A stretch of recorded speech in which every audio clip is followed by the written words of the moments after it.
Maximus Moya. How you doing tonight, Josh? Hey, what's going on, brother? Can you hear me good? Yeah, can you hear me? A little bit. It's a little bit low, but I don't know if it might be my phone.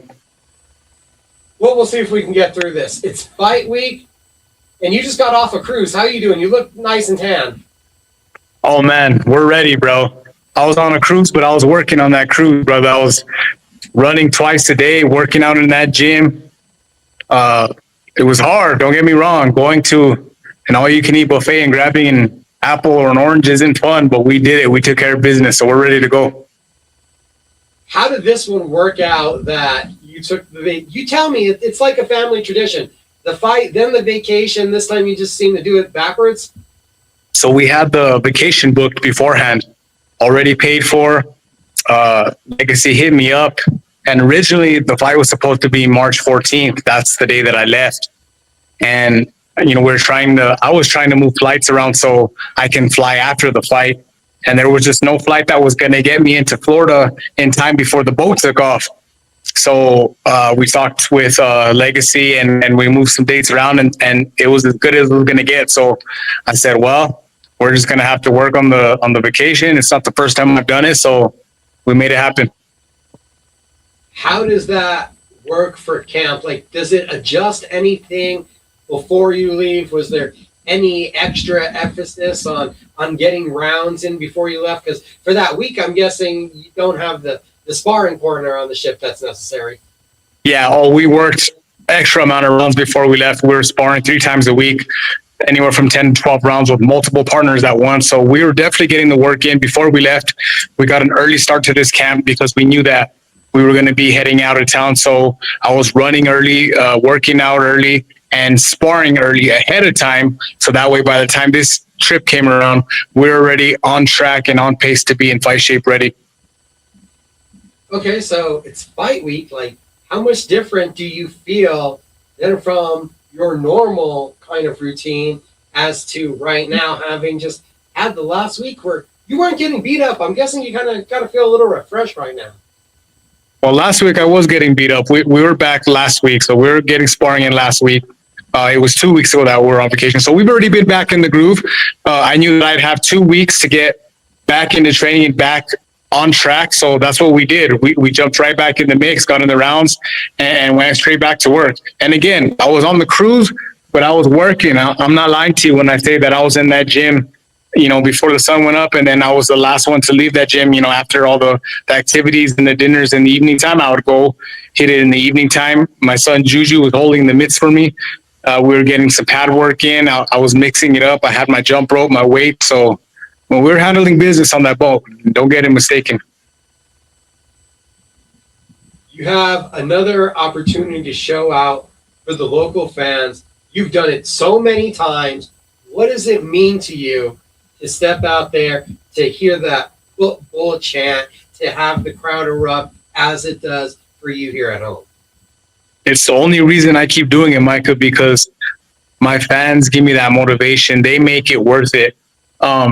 I mean, you know, we don't make tons of money here, and I've never been a pay-per-view star or made, you know, millions of dollars on TV or won crazy world titles. But when I step in front of my fans and in front of my people, that's how they make me feel. They make me feel like my purse is worth $100 million. Like I'm making Mayweather money. So my fans are what make it all worth it. And I'm excited to get in there April 4th this Saturday to do it all over again. Like you said, I've been doing it for so long. It almost becomes a routine, but it's a fun routine and I love doing it. How does that routine feel different when you're also sharing the locker room, sharing the stage with Maximus Moya, someone that you've literally taken from a little pup in this game to now being a dog in the fight as well? Man, it's a good feeling to know that even not just Maximus, but even Abraham. I watched Abraham since he was a little kid, a little pup. And now, I mean, I'm fighting on his undercard to watch him fight for one of these big titles. It's surreal to me. And it's a good feeling to know that I'm an old dog, but I'm still in there and I still have a lot of fight left in me. It's a good feeling. What is your thoughts on kind of just the general outlook of boxing right now? I'm not talking about locally, but just from the Misfit boxing, the TKO boxing. There's a lot of different boxing out there now. Yeah, it's definitely growing. And now Zuffa in the mix, and all these streaming services are starting to pick up boxing, things like that. I think that boxing's on the rise, and I think with the right kind of moves and the right kind of matchmaking, we can make it exciting again. And I think that we've already been doing that here locally. I mean, this card shows it. There's a ton of matches on the undercard that are 50-50 fights. They're great fights. So we just have to keep doing that, keep putting on good shows, and I think boxing can be as great as it once was. There's all these flourishing, building opportunities. You've won 6 in a row. We presume everything goes according to plan this weekend. It's 7-0. I know you love fighting here in this audience. You said these are the people I do it for. When you put together a 7-fight win streak again, do you start thinking about another WBC title? I know you got a couple of those trinkets around the house. Do we dust off the New Mexico State title? Are there starting to be some culminations of big opportunities from PitBull again? Hey, yeah, definitely, man. We definitely want to make one more good run at some titles and some big fights. These fights are call them what you want, stay busy fights, local fights, but I mean, they still mean the world to me. But at the same time, we are looking at the bigger picture, and we want to keep winning, building our record. We're almost at 30 victories, and that's always been like a goal of mine, to have 30 professional wins, and I'm almost there. But with that in mind, I still want to do some big things in boxing, take some big risks, travel. Who knows? Maybe go overseas, maybe jump on these Zuffa cars, and eventually fight for a big title and get a big opportunity going. Where'd the number 30 come from? Why'd you like that number? Was there a reason? Not really. It's just it's a cool number. It's an even number. I've been in my 20s for a while, 20 some victories. And now that I'm at 28 victories, I know that I'm getting close to 30, and I just think it's cool. I don't think there's very many professionals that have accomplished over 30 victories in a professional career, aside from like Johnny Tapia, Danny Merrill, Austin Trout, guys like that. So, I mean, it's a cool little thing to have under my belt. May 30th in El Paso, there's the Han home rematch. We've seen Holly pushing it here for years. Could you see Josh "PitBull" Torres in his 40s still doing this? I'm sure my wife doesn't want to see me doing it in my 30s. She's been ready for me to hang him up. She's ready for me to retire and enjoy the finer things in life. But like I tell her, my body feels good. I still feel strong at 36. So, I mean, only time will tell. I don't know if I'll be doing it in my 40s, but I can guarantee that I still have a lot of fight left in me, and I still want to do some big things in the game. Big things in the game, and you've really presided on keeping the game afloat. What has it now been like you said, watching a guy like Abraham take this step up, get these title fights, and you're now uplifting his card? Yeah, it's an amazing feeling, man, to know that all the work that I've been putting in, it has meant something. Maybe not world titles, maybe not a lot of money, but we've kept the sport alive. We've kept it afloat. We've kept this local scene and the people interested in wanting to come to these fights. And hopefully when it's all said and done, guys like Abraham and Maximus will say, man, I'm glad PitBull was in the game long enough to keep it alive, and to know that I've, put my name into New Mexico Boxing Hall of Fame legacy is a good feeling. I believe the last time you stepped in the ring, you did get to don the Lobo outfit finally. Does that go down for you as the favorite fight kit that you put on? One more time, I didn't hear all of that. What was that? The last time you fought, you finally got to don the Lobo UNM attire that you didn't get to in the pit. Does that go down as your favorite fight attire?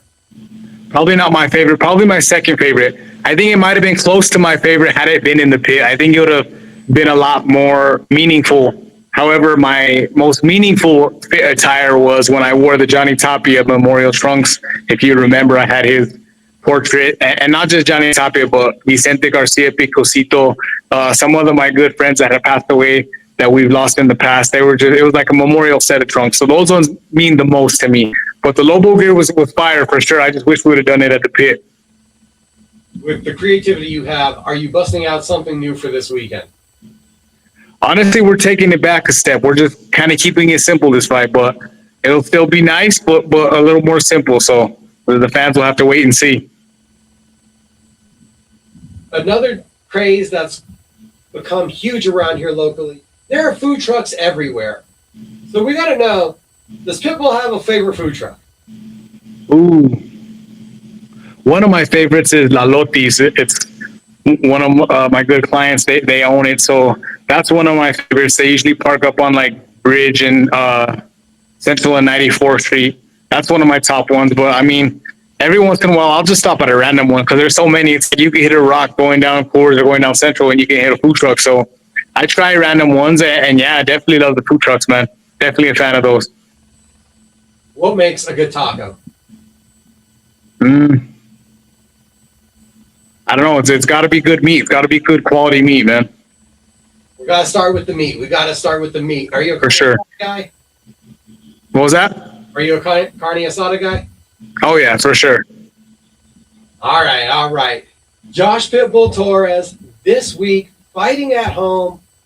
What does the week look like for you the next couple of days? The next couple of days is just fine-tuning.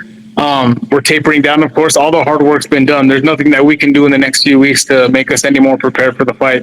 The hard work's been done. Now we're sweating, of course, working out, keeping it light, and just more mental preparation than anything. And of course, the last couple pounds when we need to do that, and then we're ready to go.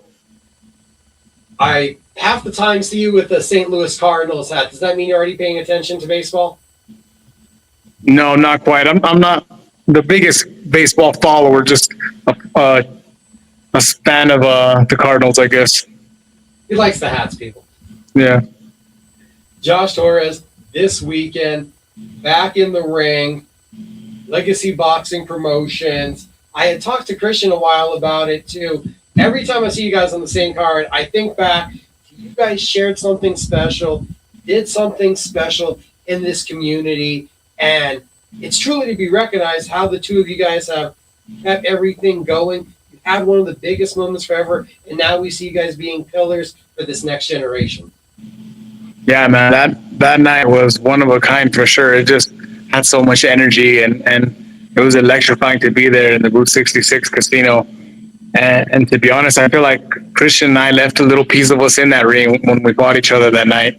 And to know that it went down in New Mexico Boxing Hall of Fame for Fight of the Year, it's a good feeling.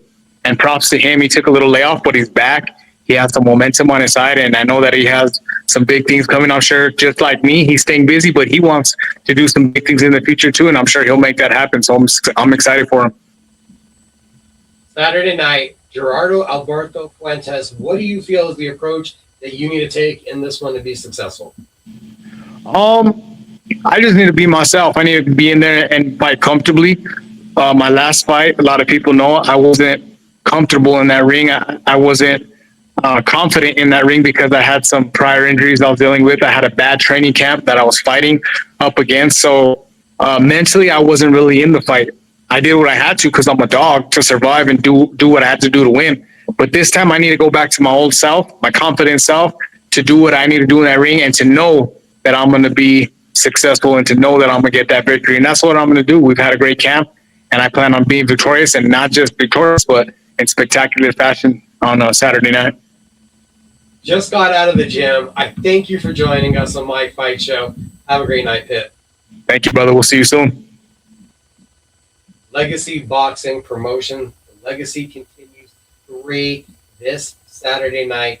Josh PitBull Torres, Christian Cabral, Abraham the Hammer Perez on this card. New Mexico's best and brightest going to be showing out. That interview coming together a little bit later than I expected, but always a pleasure to get to talk to Josh PitBull Torres.